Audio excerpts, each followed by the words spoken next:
Hello, Ray Templin here. I fooled you, didn't I?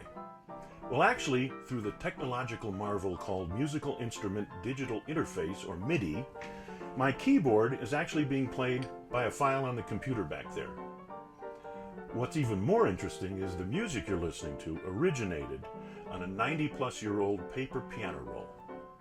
Now, in the years between the late 1800s to 1920s, this was home entertainment at its finest. These were the years before radio, and the phonograph hadn't been amplified, so its sound really paled compared to a live instrument playing in your parlor. And you didn't even have to take piano lessons. There was lyrics printed on the side of the rolls. This was real conducive to family sing-alongs and piano roll dance parties.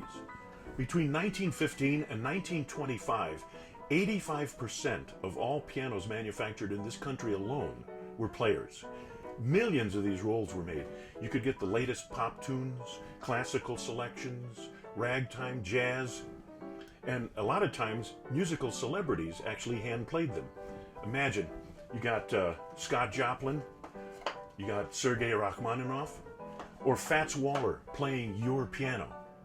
Now there's a trio. You know, the player pianos can be rebuilt, but that century-old paper on those rolls is deteriorating as you're watching this. Now recently, I discovered a group of hobbyists and inventors on the internet who had built scanners and developed software to scan piano rolls and process the information into MIDI files. Well, I got the bug, and I constructed a scanner of my own. Ta-da! I was given this old motorized transport by Pete Knobloch up in Tempe, Arizona. I found the heart of the scanner, the contact image sensor, or CIS, in an A3 size flatbed scanner on eBay.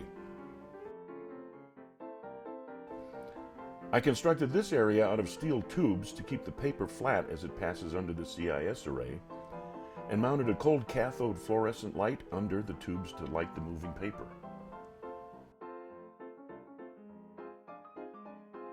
This is a rotary digital encoder, and it feeds the info on the position of the paper to the circuit board that controls the scanning and sends the data to the computer. Now here's a scan in process, and you can see the activity on the monitor. You know, the software somehow makes sense out of all this data and pops it out as a MIDI file, and that can be played back on any MIDI file player or a MIDI-equipped musical instrument. Now, I've scanned all the rolls that I own, and they're available for free downloading and listening at www.newvintagerecordings.com. And hey, if you or anyone else you know have some old piano rolls sitting around deteriorating, let's get them scanned and preserve that wonderful music for everyone to hear.